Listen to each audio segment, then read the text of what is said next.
Namaskar. Today I'll be talking to you our continuing discussion of the post-Cold War year.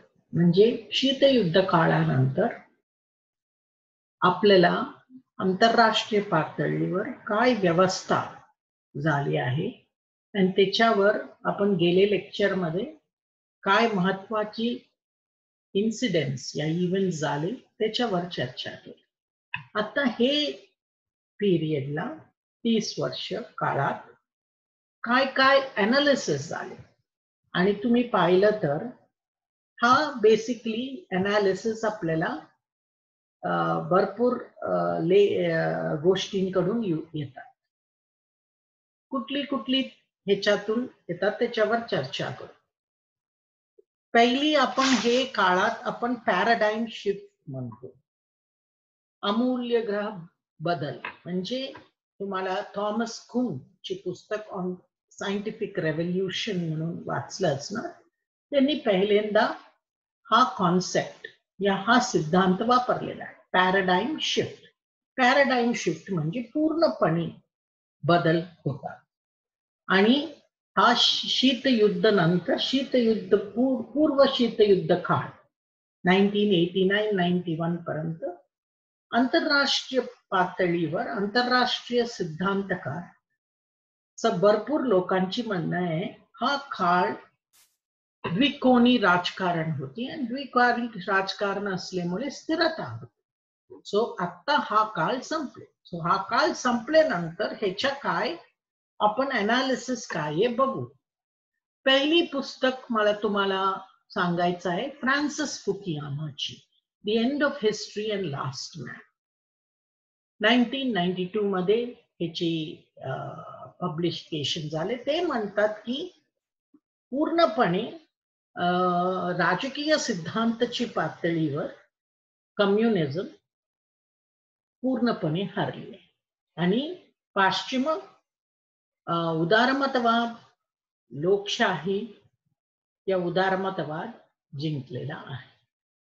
हा basically Francis फुकुयामाची पुस्तकची argument आहे की आम्ही सिद्धांताची पातळीवर जिंकलेला आहे आणि आम्ही राजकीय पातळीवर हे स्थापना केली की कम्युनिझम या मार्क्सवाद अतिशय सिद्धांताची पातळीवर चांगली असू शकतात, पण खरी पातळीवर पूर्णपणे अपयश झालेला आहे.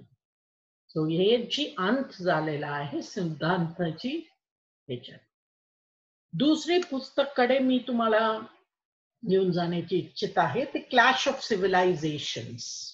हा पहिली एक आर्टिकल म्हणून फॉरेन अफेअर्स मध्ये 1986 मध्ये आली होती आणि हे सॅम्युअल पी हंटिंग्टन हे पहिली लिहिलेले होते. त्यांची म्हणणं आहे की आपण राजकीय सिद्धांताकडून ओळखांची राजकारणाकडे जाणार आणि हा ओळखांची राजकारणामुळे पुढचं सगळं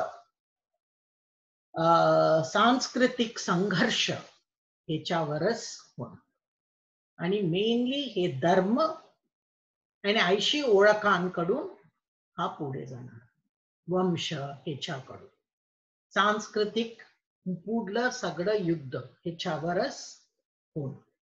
आणि हा क्लॅश ऑफ सिव्हिलायझेशन्स कडे तुम्ही पाहिलं तर त्यांनी बेसिकली हा नंतर पुस्तक म्हणून हा पण आलेला आहे.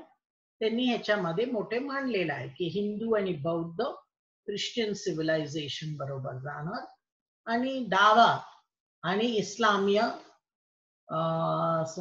संस्कृती एकत्र होणार. सो ह्याची त्यांची प्रेडिक्शन होते की त्यांनी काय काय लोक ह्याची विरुद्ध पण केले आणि काय काय भरपूर लोक ह्याच्यावर विश्वास पण ठेवलेला. तिसरं पुस्तक मी तुम्हाला ते सांगायला पाहिजे की स्लोवाक झिझॅक म्हणून हे अतिशय मोठा मार्क्सवादी सिद्धांतकार आहे. त्यांनी एक पुस्तक लिहिले ट्रबल इन पॅराडाईस. पॅराडाईस म्हणजे तुम्हाला स्वर्गात त्रास या अडचण आणि हे ह्याच्यात म्हणणं असले तर ते म्हणतात स्लोवाक झिझॅकची म्हणणं आहे की पूर्णपणे मार्क्सवादी सिद्धांतला अपयश नाही. ते लोक मार्क्सवादी या कम्युनिस्ट होते, त्यांची अपयश झाली. आणि त्यांची म्हणणं आहे की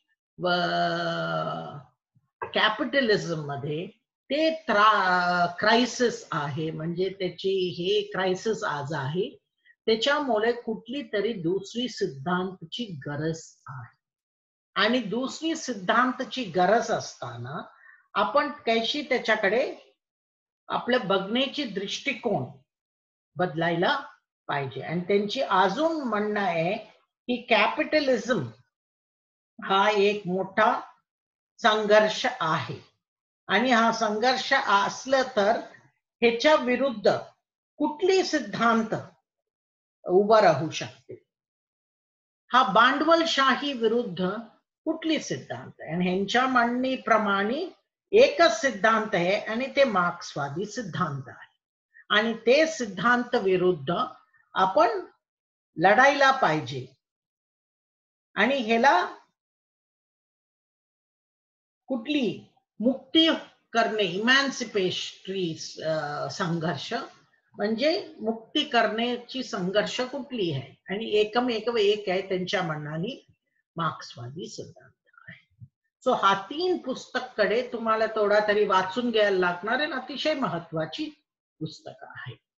आणि आता केनेथ वॉल्ट्स आपण आंतरराष्ट्रीय सिद्धांत मधून बघितलं तर त्यांनी अतिशय द्विकोणी जगासाठी त्यांनी मोठा पाठिंबा दिला, आणि त्यांना अतिशय हा काय द्विकोणी आंतरराष्ट्रीय व्यवस्था ची हे बिघडून जाणं या त्यांची हे जाणं त्यांना अजिबात आवडलं नाही. बिकॉज त्यांना वाटलं हा समतोल आंतरराष्ट्रीय पातळीवर ते होत होते अमेरिका आणि सोव्हिएट मध्ये, हे अतिशय स्थिर आंतरराष्ट्रीय व्यवस्था आहे. हा व्यवस्था आज बिघडलेला आहे, आणि हे बिघडल्यामुळे आपण आंतरराष्ट्रीय पातळीवर अणुशस्त्र आणि ह्याच्या व्यवस्थामध्ये आणि दुसरं ह्याची कशी आपण बदल करणार ह्याच्यावर त्यांना प्रचंड काळजी पण होती. ओके, तुम्ही द्विकोणी व्यवस्था काढून टाकल्यानंतर कुठली व्यवस्थाला आपण परत आंतरराष्ट्रीय व्यवस्था ते अराज्यतात त्यांची मोठा कॅरेक्टरिस्टिक आहे, त्याच्या विरुद्ध आपण कुठली दुसरी व्यवस्था करू शकतो. आणि इथे भरपूर लोकांचे म्हणणं आहे, जोसेफ नाईल आणि हायशी लोक, की एकमेव एक युनायटेड स्टेट्स ऑफ अमेरिका अख्खा जगाची पोलीस करू शकत नाही. सो त्याच्यासाठी आपण त्यांनी हे शीतयुद्ध काळानंतर त्यांनी एक नवीन शब्द आणले की हायपर पॉवर. आपण ह्याला काय म्हणू शकतो, उच्च शक्ती. उच्च शक्ती बेसिकली म्हणजे काय, एक राज्य ते दुसरं राज्यांपेक्षा सांस्कृती, अर्थव्यवस्था आणि लष्करी मध्ये आणि सगळी मध्ये पुढे आहे, बट ते एकटा जाऊ शकणार नाही. त्यांना आंतरराष्ट्रीय पातळीमध्ये सगळीकडे पोहोचण्याची शक्ती आहे, असलं तरी त्यांना हे कशी करणार. सो बेसिकली अर्थव्यवस्था हा मोठा आहे. तुम्ही शीतयुद्ध काळानंतर पाहिलं तर अमेरिकेने सोमालियामध्ये 1993 मध्ये काही करू शकलं नाही, आणि रवांडामध्ये वंशवाद 1994 जेनोसाइड झाले होते, तिथे पण काही करू शकले. बट युगोस्लावियामध्ये त्यांनी नेटो खाली सर्बिया विरुद्ध त्यांनी मोठा लष्करी करार करू शकले आहे. सो तुम्ही हे पाहिलं तर आता तरी अमेरिकेजवळ कुठला मोठा धोरणा नाही, भव्य धोरणा नाही आहे त्यांच्याकडे. सो बेसिकली लोकांची म्हणणं आहे की अमेरिका महाशक्ती असू शकतात या उच्च शक्ती असू शकतात, बट ते उच्च शक्तीला तुम्ही पाहिलं तर त्यांची पूर्णपणे वर्चस्व नाही, हेजिमोनी नाही. हेजिमोनी आहे बट ऑमनिपोटेन्स. ऑमनिपोटेन्स म्हणजे सगळीकडे अमेरिका येऊन सगळ्यांना वाचू शकणार नाही. आता तुम्ही पाहिलं तर हा युगाला आपण पोस्ट सोव्हिएट ऑर्डर पण म्हणतो. म्हणजे सोव्हिएत साम्राज्य ती डिसरप्शन या डिसइंटेग्रेशन झाल्यानंतर, विस्कटून वेगळं झाल्यानंतर रशियाकडे तुम्ही पाहिलं तर त्यांच्याकडे आर्थिक रिफॉर्म झालेला आहे. आणि आता तुम्हाला माहिती आहे 1990 मध्ये व्लादिमीर पुतिन आतापर्यंत आहे आणि त्यांनी रशियाला वर आणण्याची आर्थिक व्यवस्थामध्ये नाही. रशिया आता महाशक्ती नाही नसलं तरी एक मोठा राजकीय सत्ता आहे. आणि आता तुम्ही पाहिलं तर रशिया आणि चीन दोनों विरुद्ध, आता चीननी सांगितलं की एक 10 दिवस पूर्वी त्यांनी की नवीन शीतयुद्ध सुरू झालं त्यांच्यामध्ये आणि अमेरिकेमध्ये. ह्याच्यात रूस आहे का नाही, रूस कुठे आहे त्याचा विचार आपण नाही केलेला आहे. तर तुम्ही पाहिलं तर रूसनी सिरिया, युक्रेनची क्रिमिया आणि US इलेक्शन मध्ये हस्तक्षेप केलेला असे भरपूर आरोप आहे. तुम्हाला माहिती आहे अमेरिकेमध्ये मोठा एन्क्वायरी पण चालू होते. ती राष्ट्रपती पंतला रूसनी मदत केली, ते आतापर्यंत काही मिळालं नाही त्यांना. हे अमेरिकेत रूसची नावाने भरपूर अजून भीती आहे. हे रशियन मिलिटरी युक्रेन मध्ये तुम्ही पाहिलं तर आणि सिरियामध्ये बशर अल असदची सत्ताला रूसमुळे त्यांना मदत मिळाला आहे. आणि रूसनी दाखवलं की कुठे त्यांची हित आहे, ते हितांसाठी अजून लढाई करायला त्यांना ते क्षमता आहे.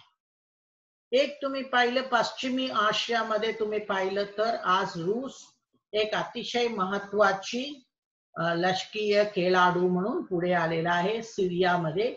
आणि सिरियामध्ये तुम्ही पाहिलं तर रशियाने पूर्णपणे असदला मदत केली आणि असद आज आहे आणि असद एक मोठा त्याची सत्ता अजून सिरियामध्ये आहे. सो अमेरिकेला तुम्ही पश्चिम आशियामध्ये रूस अजून एक अतिशय महत्वाची खेळाडू आहे. सो रूस जोडलं तर आता इम्पॉर्टंट आहे युरोप आणि युरोपियन युनियन बद्दल आपण बोलू. बिकॉज युरोप आता आपण म्हणतो बहुकोनी आंतरराष्ट्रीय व्यवस्था होणार. ओके, एक कोणी होणार नाही. अमेरिका एकटा जाऊ शकत नाही. अमेरिका एकटा जाऊ शकत नाही तर बहुकोणी मध्ये होणे. पहिली आपण अमेरिकेने घेतले, मग त्याच्यानंतर रूसला घेतले, आता तिसरा युरोप आपण गेले लेक्चर मध्ये चीन बद्दल बोलले होते. आणि आता युरोप तुम्ही पाहिलं तर युरोप आणि युरोपियन युनियन, पहिल्यांदा युरोपला काय होतं, शीतयुद्ध काळानंतर वंशवादमुळे युगस्लाविया सारखं राज्य भरपूर राज्य म्हणून आणि ते ओळखांची राजकारणामुळे ओळख हे ठेवून ते पण धार्मिक ओळखवर मोठा युद्ध झाले, एकमेकांची हिंसा झाले आणि वंशवाद झाले. हे भरपूर लोकांना हा मोठा धक्का बसला. बिकॉज आतापर्यंत आपल्याला सांगत होते की ह्या वंशवाद आणि ओळखांची राजकारण नुसतं तिसरा जगातच आहे आणि विकसित देशांमध्येच आहे. आम्ही वेस्ट विकसित झालेला राज्य, आमच्याकडे हा ओळखांची राजकारण नाही. बट तिथे पण आहे आपल्याला. म्हणजे सॅम्युअल हंटिंग्टनची ते आव्हान होती, ते करत होतात का. दुसरं तुम्ही पाहिलं तर युरोपमध्ये त्यांची एकीकरणवर विवाद होते.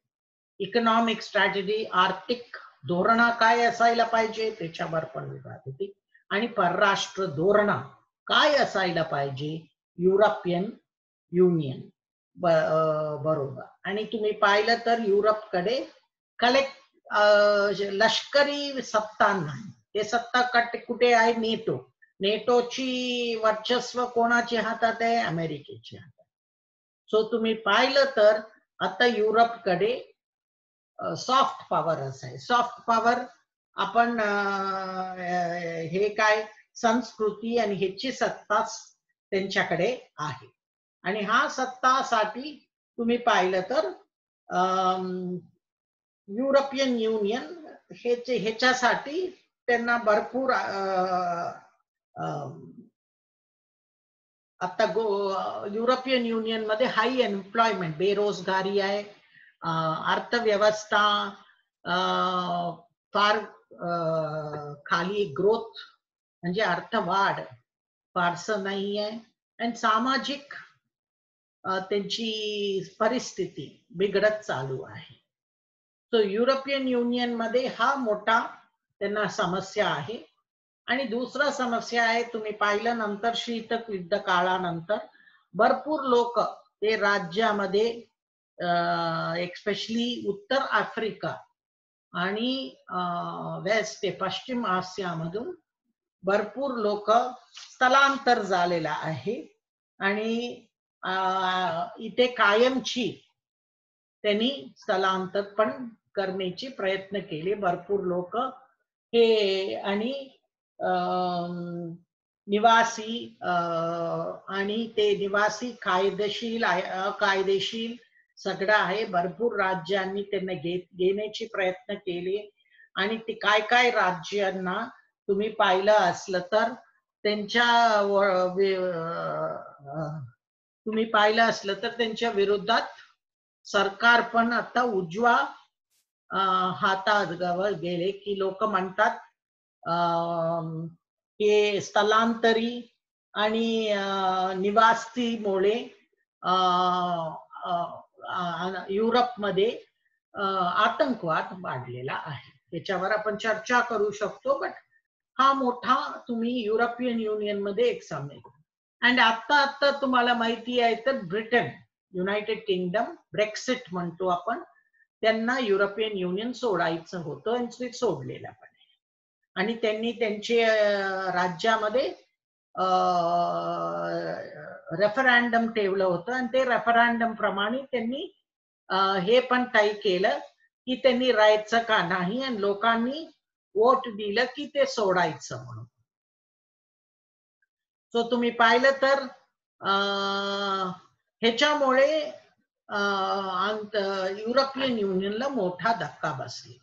अजून तुम्हाला आता ब्रिटनला कन्झर्वेटिव्ह पार्टीची गव्हर्नमेंट आहे आणि ते ब्रेक्सिट साठी आहे. आणि मेनली युके मध्ये त्यांना स्थलांतरी आणि निवासीची विषयवर पण मोठा संवाद चालू आहे. आणि त्याच्यामुळे तुम्ही पाहिलं तर हा निवडणूक मध्ये लोकांनी युरोपियन युनियन वरनं बाहेर पडायचं आहे.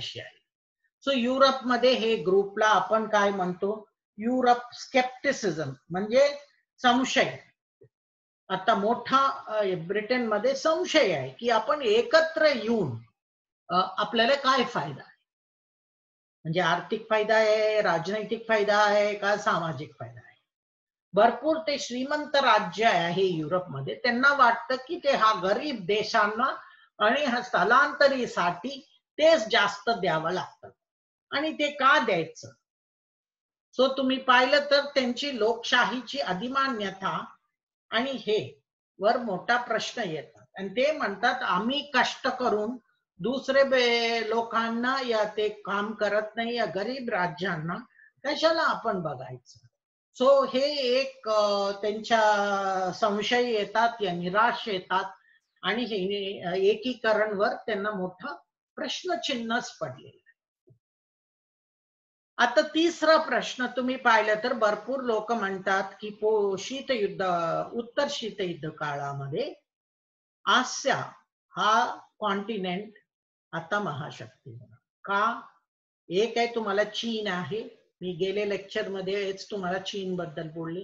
त्याच्यानंतर भारत आहे, त्याला एक एमर्जिंग पॉवर म्हणून म्हणतात, म्हणजे उगवता शक्ती. आणि म्हणजे भारताला आपण म्हणू शकतो, मी परराष्ट्र धोरणाची वेळेत तुम्हाला सांगते, स्विंग स्टेट हे शब्द आम्ही वापरतो. म्हणजे ते राज्य कुठली महाशक्ती बरोबर त्यांच्या बाजूनी गेलं तर त्यांच्या बाजूनी या यशस्वी होण्याची, ते स्विंग करण्याची शक्ती भारताला. भारत स्वतः महाशक्ती नाही, उगवता शक्ती आहे आणि स्विंग स्टेट आहे. सो हे पाहिलं तर भरपूर लोकांचे म्हणणं आहे की हा न्यू एशियन सेंचुरी आहे, म्हणजे शीतयुद्ध, पूर्व शीतयुद्ध काळामध्ये शीतयुद्ध आशियामध्ये आता आलेलं आहे. म्हणजे युरोपमधून शीतयुद्ध काळात युरोपमध्ये शीतयुद्ध होतं, आता काय आशिया खंडात आले का? तुम्ही पूर्व आशिया घेतलं तर चीन आणि आसियान आहे, जपान आहे, अतिशय आर्थिक महाशक्ती. आज अर्थव्यवस्थाची वाढ कुठे होत असलं तर हा एरियामध्ये होत. आणि तुम्ही पाहिलं तर दुसरं चीन आणि हे, आणि ते पाहिलं तर चीन काय करणार, सगळी जागेवर आक्रमण करण्याचे प्रयत्न केले. तुम्हाला माहिती आहे हाँगकाँग, ताइवान, तिबेट, लडाख, सगळीकडे साऊथ चायना सी. आणि चीनची महाशक्ती असणं आणि कितपर्यंत महाशक्ती असू शकतात, आणि आसियान राज्य पण चांगलं करतात आणि दुसरं राज्य आणि भारताची पण असतात. आणि भारत काय आहे, पूर्व एशिया, पश्चिम एशिया आणि केंद्रीय एशियामध्ये आपण एक महत्वाची ब्रिज आहे. ब्रिज म्हणजे आपण भूगोलिक राजकारणामध्ये तुम्ही भारताला अतिशय महत्वाची जागा आहे. आणि तुम्ही पाहिलं तर ह्याला एशियन सेंचुरी म्हणतात. दोन लोकांची लेख इथे तुम्हाला मी सांगू इच्छित आहे. एक आहे एशियन सेंचुरी म्हणून, हे आता हा शीतयुद्ध काळानंतर आणि 21वी शताब्दीला म्हणतात. कॉल हाउशोफर म्हणून जिओपॉलिटिकल थिंकर होते जर्मन, त्यांनी म्हणले पहिल्यांदा 1924 मध्ये हा एक पॅसिफिक एज आहे. म्हणजे त्यांनी म्हणले जपान, चीन आणि Bharat. A giant space is expanding before our eyes, with forces pouring into it, which await the dawn of the Pacific Age, the successor of the Atlantic Age. म्हणजे ते म्हणले युरोपवरनं आशिया खंडात तुम्हाला हे होणार. आणि हा एशियन सेंचुरी तुम्हाला माहिती पाहिजे, पहिल्यांदा देन पियांग आणि राजीव गांधी तेव्हा 1988 मध्ये भेटलं, त्यांनी हे पूर्ण केली, हे वापरलेलं. आणि US 1985 अमेरिकेची काँग्रेस कमिटी समोर पण लोकांनी हे करण्याची, म्हणजे आपल्याला लक्षात यायला पाहिजे 1924 मध्ये कार्ल हाउशोफरनी हे त्यांनी सांगितलं की अटलांटिक एज मधून तुम्हाला एक पॅसिफिक एज येणार. मग हा पॉवर शिफ्ट आहे का? हा नाही. म्हणजे बदल आहे का, सत्तेची बदल झालेला आहे का? इथे किशोर महुगवानी म्हणून आहे, ते म्हणतात की तुम्ही आशिया खंडेत बदललेला आहे. आणि ते म्हणतात 7 विषयावर तुम्ही हे स्तंभावर तुम्ही हा विषयकडे बघायला पाहिजे. पहिली एक आहे मुक्त व्यापार अर्थव्यवस्था, विज्ञान आणि तंत्रज्ञान, मेरिटोक्रेसी म्हणजे लोकांना त्यांची ओळखांमध्ये हे नाही आहे पद देणं, पण त्यांची स्वतःची काही हे आहे प्रतिमा. प्रॅग्मॅटिझम म्हणजे आपण रिअलिझम पण म्हणू शकतो, वास्तवात. कल्चर ऑफ पीस म्हणजे शांतीची संस्कृती. आणि रूल ऑफ लॉ म्हणजे कायदेशीर शासन. आणि शिक्षणावर जॉन वेस्ट म्हणून एशियन सेंचुरी म्हणून एक पुस्तक लिहिले. ते म्हणले की भारत एक मोठा आशिया खंडात उगवता शक्ती आहे. भारताची अर्थव्यवस्थाकडे पण आपल्याला लक्ष घालायला पाहिजे. आणि भरपूर लोक तुम्ही पाहिलं तर ऑस्ट्रेलियन सारखं ते म्हणले की चीन आणि भारत मध्ये फरक आहे. चीनची मॉडेल काय आहे, ते एक थिओक्रॅट, ते एक अथॉरिटेरियन तानाशाही राजकीय व्यवस्था आहे. त्यांनी भांडवलशाही वापरून वरती येण्याची प्रयत्न करते. आणि इथे पण भांडवलशाही कोण आहे, कम्युनिस्ट पार्टी एक मोठा बहुराष्ट्रीय कंपनी सारखं वाग. सो तुम्ही केलं. वेरच भारतामध्ये काय आहे, लोकशाही असून ते लोकशाही पद्धतीने मुक्त व्यापार अर्थव्यवस्था करून भारत पुढे. सो भारताची उगवण हळू आणि मजबूत असणार. ते चीनला तुम्ही लवकर बघू शकतो, बट त्यांची पडणं पण लवकर. इथे मी गॉर्डन चँग म्हणून त्यांच्या नाव पण घेते. त्यांनी म्हणले चीन हे महाशक्ती म्हणून फार वेळ राहणार नाही, बिकॉज त्यांची मूलभूत स्तंभ अतिशय मजबूत नाही. तर तुम्ही पाहिलं तर आता हा आशिया खंडात अशी आहे म्हणून भरपूर लोकांची लेख आपल्या समोर आहे.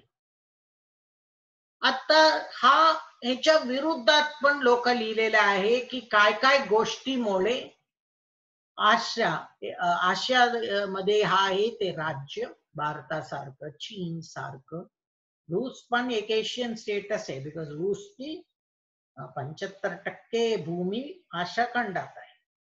इराण या तुम्ही मिडल ईस्ट मध्ये राज्य म्हणले काय काय ते आपल्याकडे आव्हान आहे. म्हणजे एक आहे असमानता, आणि दुसरं तुम्ही पाहिलं तर अस्थिरता, आणि सामाजिक पातळीवर भरपूर राज्यांमध्ये गुंतवणुकी नाहीये इन्फ्रास्ट्रक्चर मध्ये आणि शिक्षण मध्ये.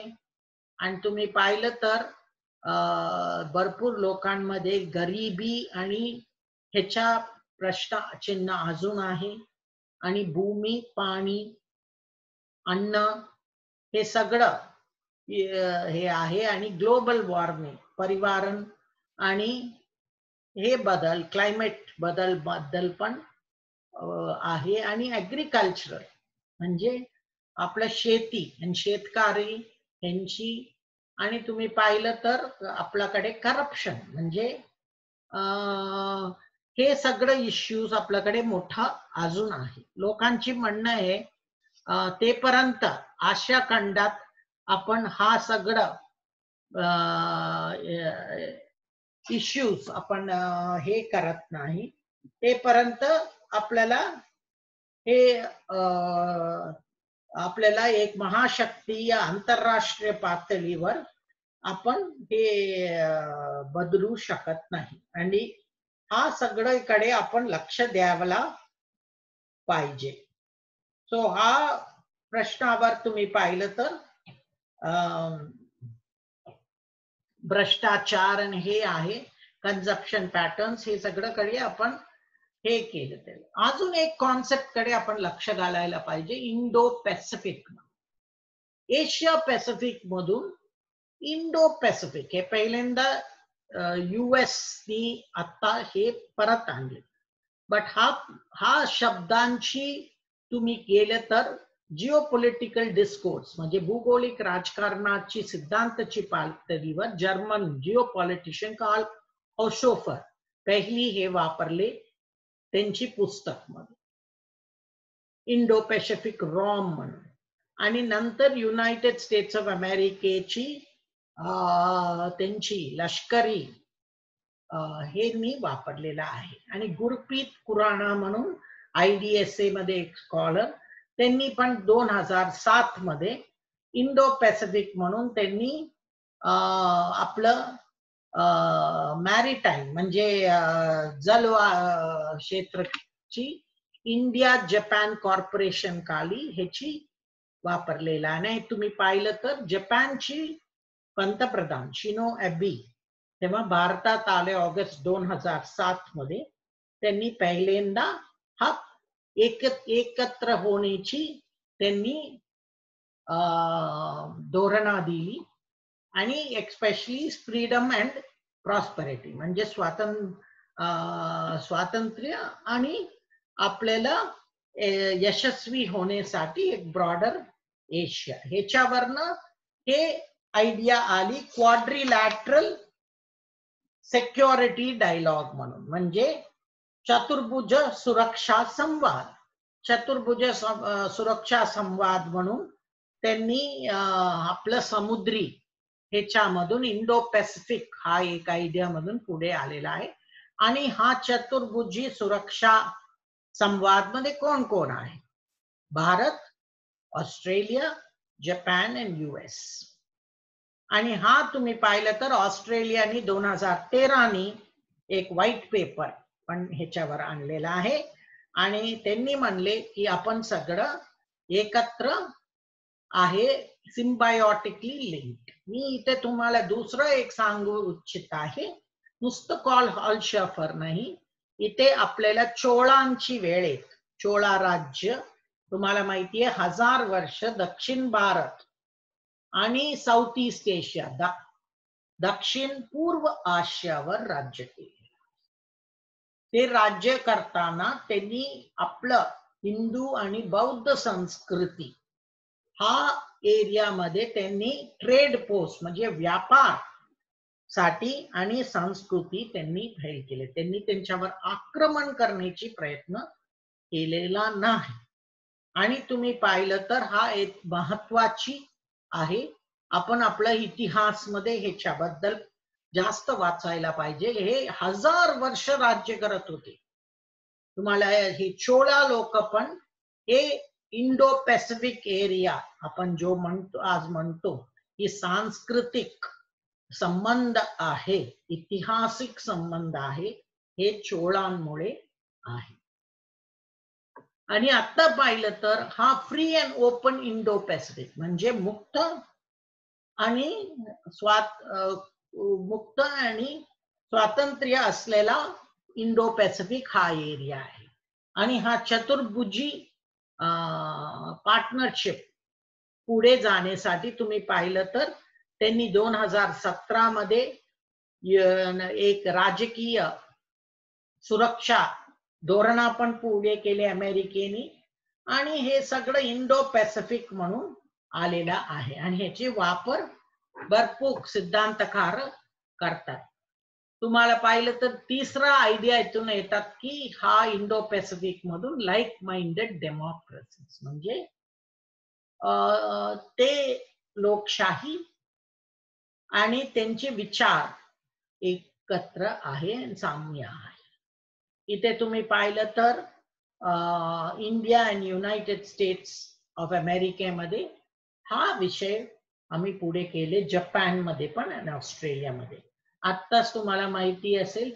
3-4 दिवस पूर्वी पंतप्रधान मोदींनी ऑस्ट्रेलियावरनं मीटिंग पण ठेवलेला होतो आता चौथा इश्यू आहे थर्ड वर्ल्ड और ग्लोबल साऊथ आता आपण तिसरं युग म्हणत नाही का म्हणत नाही शीतयुद्ध काळात पहिला युग म्हणजे ते भांडवलशाही आणि पाश्चिम उदारमतवाद लोकशाहींना हे फर्स्ट वर्ल्ड म्हणायचं आणि सेकंड वर्ल्डला कम्युनिस्ट राज्य ते होते आणि रूसकाली त्यांना दुसरा युग म्हणायचं आणि तिसरा युग ते दोन्हीची ह्याच्यामध्ये नसायचं आणि एक तिसरा गुट त्यांना थर्ड वर्ल्ड आता शीतयुद्ध काळ संपली आणि ते दुसरा युगची काही ओळखच राहिली नाही सो आता आपण ह्याला ग्लोबल साऊथ म्हणतो म्हणजे ग्लोबल साऊथ काय म्हणतो तुम्ही पाहिलं तर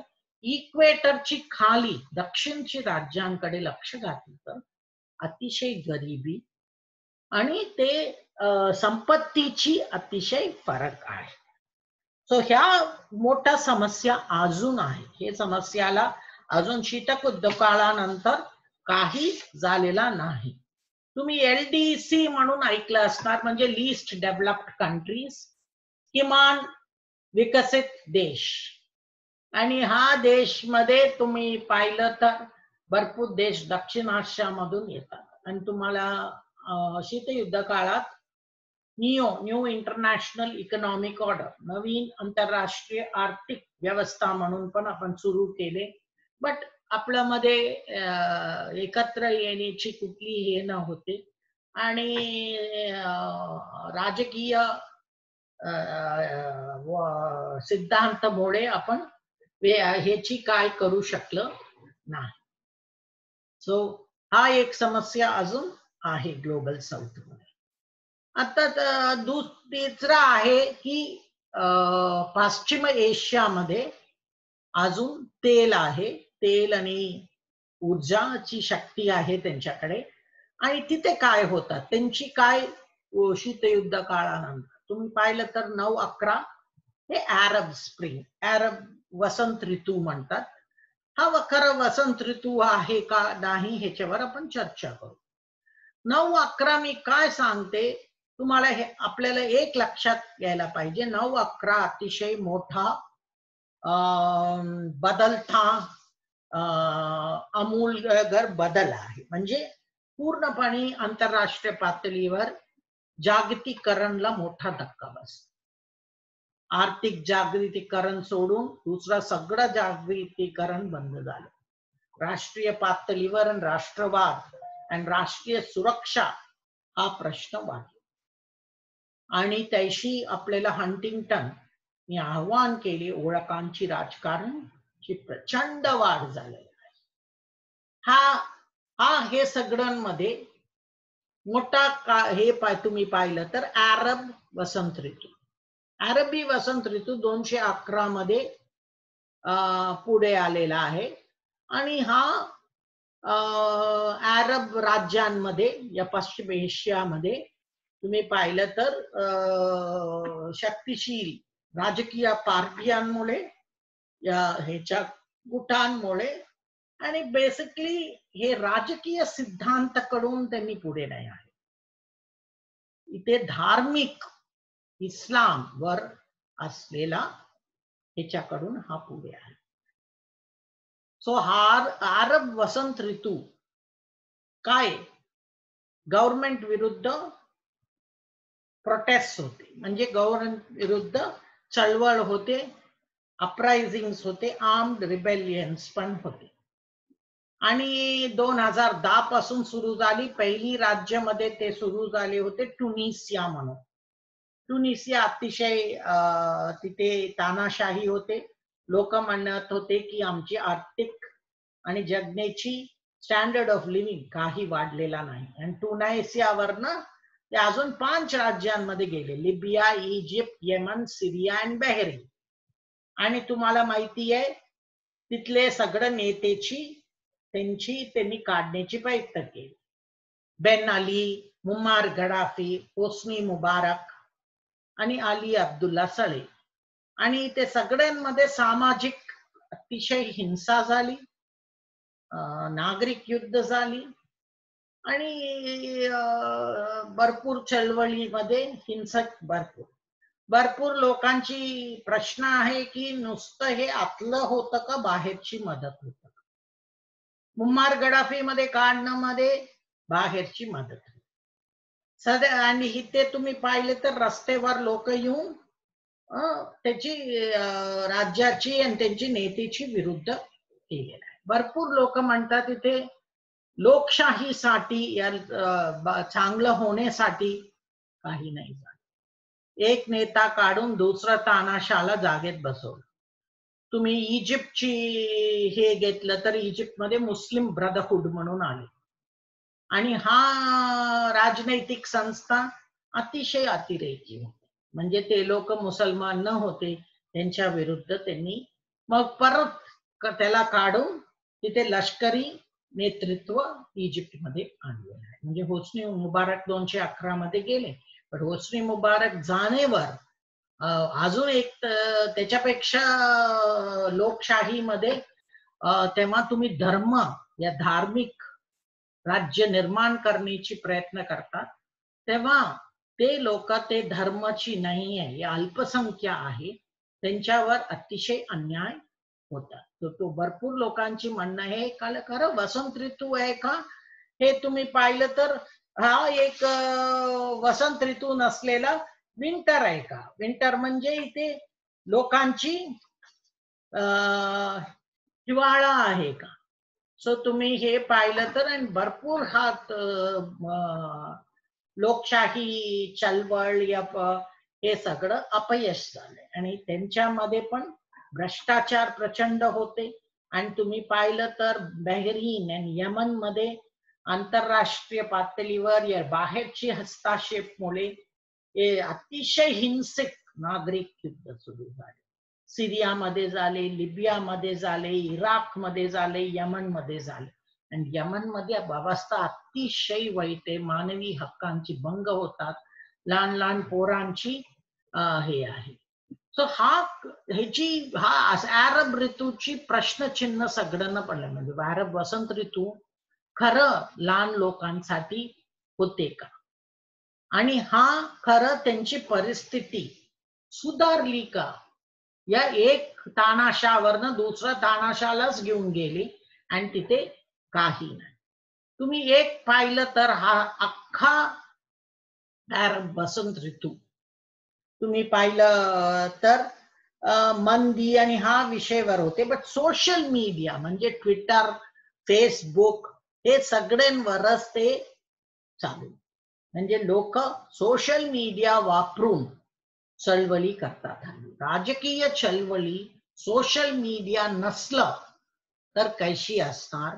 असलं तर सोशल मीडियावर तुम्ही एक चळवळ केली तर किती दिवस चालणार. इथे मी तुम्हाला मॅक्स वेबरची परत आठवण करते. लोक विचार करतात हे काय कोलॅबरेटिव्ह इंटरनेट युटिलिटीज म्हणून एक जोनाथन स्टीव्हन्सनी अतिशय चांगलं आर्टिकल वाचून घ्या. बिकॉज ते म्हणतात हे कोलॅबरेटिव्ह म्हणजे सहयोग्य क्रांती. सहयोग्य क्रांती म्हणजे काय. तुम्ही नुसतं क्रांती तुमच्यावर अवलंबून नसतात. बट इंटरनेट तुमच्याकडे इंटरनेट आहे का नाही, इंटरनेटला ऍक्सेस आहे का, अवेलेबिलिटी आहे का, ह्याच्यावर तुमची चळवळ अवलंबून आहे. आणि किती लोकांना हा मिळतं का नाही मिळतं अतिशय महत्वाची आहे. बिकॉज आता अमेरिकेमध्ये पण ते चालू आहे, ते पूर्णपणे इंटरनेटवर आहे. तुम्हाला माहिती पाहिजे ते अमेरिकेत भरपूर जागेत तुमची रेस्टॉरंट या आता स्टारबक्स सारखं कॉफी त्यांनी लोकांना कशी आत येण्याची की आम्ही फुकट तुम्हाला इंटरनेट देतो. सो ह्याच्यावर ते त्यांची कॉफी विकण्याची क्षमता पण वापर. म्हणजे एक हे सेल्स मेथड आहे, सेल्सची प्रकार आहे. आणि दुसरं ते म्हणतात हा इंटरनेट क्वालिटीज मध्ये ऍक्टर नेटवर्क्स आहे. म्हणजे कोण ह्याच्यावर ह्यांची संपर्क होतात, कोण ह्याला कंट्रोल करतात आणि कशी लोकांची मनावर हे सत्ता वाढू शकतात. हे अतिशय महत्वाचे आहे. आपण राजकीय आंतरराष्ट्रीय पातळीवर आपल्याला हे कळायला. सो त्यांची म्हणणं आहे की हा एक मार्क्स वेबर मी म्हणल्यासारखं एक वेबोक्रेसी आहे. म्हणजे तुम्हाला तंत्रज्ञान आणि ते पण इन्फॉर्मेशन अँड कम्युनिकेशन टेक्नॉलॉजीमुळे ते तुम्हाला सत्ता मिळालं. ते सत्ते आणि राजकीय राजकारण राजकीय चळवळ कैसी चालतात. बट भरपूर लोकांची म्हणणं आहे की हे सामाजिक नेटवर्क्सला त्यांची पण लिमिटेशन आहे. हे पुढे तुम्ही घ्या चायनामध्ये त्यांनी भरपूर नियंत्रण आणले. चायनामध्ये सगळ्या ह्याच्यावर जाण्याची हक्क नाही. तेवढं आपल्याला चळवळ करण्याची हे क्षमता आहे, त्याशी गव्हर्नमेंटाला पण क्षमता आहे आपल्यावर बंदी ठेवण्याची. तो हे दोन प्रकारची तंत्रज्ञानचे एक तुम्ही विचार घ्यायला पाहिजे. तंत्रज्ञान एकही तरफ नाही. तंत्रज्ञान ते माणूस वापरतात. तंत्रज्ञानाला कुठली आयडिओलॉजी नाही. ते वापर करतात, त्यांनी त्यांची आयडिओलॉजी त्याच्यावर वापरू शकतात. सो दोन्ही बाजू हे वापरू शकतात.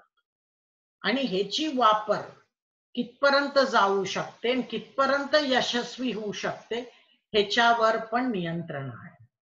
तर लोकांची म्हणणं आहे नुसतं तुम्ही सोशल नेटवर्कचा करून काय तुम्ही दंगल करू शकता, त्याशी राज्य पण हाच सोशल मीडिया हाच तंत्रज्ञान वापरून तुमची निजी जीवनावर लक्ष ठेवू शकतात. आणि चीन आणि भरपूर अथॉरिटेरियन डिक्टेटरशिप्स म्हणजे लोक तानाशाही राज्य हे अतिशय योग्य आणि चांगल्या पद्धतीने केले. सो हा प्रश्न येतात राजकीय पातळीवर या आंतरराष्ट्रीय पातळीवर प्रायव्हेट अँड पब्लिक मध्ये इथे सोशल मीडिया आणि तंत्रज्ञान मध्ये त्याची डिफरन्स या वेगळेपणाची मोठा प्रश्न चिन्ह आहे. सो आपण आंतरराष्ट्रीय पातळीवर हे पण विचार करायला पाहिजे, तंत्रज्ञान वाढत वाढत आपलं निजी जागा या आपलं प्रायव्हेट स्पेस आपण म्हणतो त्याची कितपर्यंत ते घुसणार आणि ते हस्तक्षेप करणं आपलं स्वातंत्र्य व्यक्तिगतची स्वातंत्र्याला चांगली आहे का वाईट आहे, तिथपर्यंत आपण राज्यावर करू शकतो तेवढं राज्य आपल्यावर पण करू शकतो. सो हे विचार करत करत मी तुम्हाला हा लेक्चरला हा कंक्लुजन्स वर मी समाप्त करतो. विचार करा शीतयुद्ध काळानंतर आपण एक कोणी का बहुकोणी अजून कोणाला माहिती, पूर्णपणे कन्फ्युजन आहे. दुसरा आहे चीन आणि अमेरिके बरोबर शीतयुद्ध सुरू झाले का ते पण माहिती. आणि रूस कुठे आहे, रूसकडे अणुशस्त्र अमेरिका एवढं आहे की अमेरिकापेक्षा जास्त आहे. अरब राज्यांमध्ये वसंत ऋतू झाली, हा खरं वसंत ऋतू आहे का वसंत हिवाळा आहे. आणि तुम्ही पाहिलं तर भरपूर लोकांना म्हणतात हे अतिशय महत्वाची बदल आहे वसाहतवाद नंतर. सो तुम्ही पाहिलं तर आंतरराष्ट्रीय पातळीवर आणि भारत आणि ऑस्ट्रेलिया आणि जपान आणि US इंडो पॅसिफिक म्हणून सुरू केले. मग भारतला उगवतं राज्य म्हणतो, बट चीनला भारत आणि चीनला समतोलन करण्यामध्ये चीनला आवडत नाही. आणि तुम्ही बघतात की 50 वर्षाची आपलं आंतरराष्ट्रीय धोरण भारताची आणि चीन मध्ये चीनला समतोलन करणं त्यांना अजिबात आवडत नाही. आणि चीन आंतरराष्ट्रीय पातळीवर एक विश्वशक्ती होण्याची त्यांची अम्बिशन होणार का, आणि त्याला काय काय काय US त्याला कितपर्यंत थांबू शकतात, या दुसरं मध्यम शक्ती भारत, ऑस्ट्रेलिया, जपान, रशिया हे सगळं थांबवणार का चीन. बिकॉज आफ्रिकेमध्ये पण चीनची विरुद्ध प्रचंड आहे. आणि हा कोविड झाल्यानंतर भरपूर लोकांना वाटतं की चीन कडून आपण अतिशय लांब राहायचं, या चीनची वर विश्वास उडून गेलेला आहे. हा विषयावर आपण पुढे बोलू तेव्हा परराष्ट्र धोरणावर करतो. इथे मी समाप्त करते. सो बेसिकली 30 वर्षामध्ये आंतरराष्ट्रीय व्यवस्थामध्ये द्विवीकरण कडून आपण बहुकरणकडे गेले, बहुकोणीकरणकडे गेले नाही आणि एक कोणीकरण पण नाही.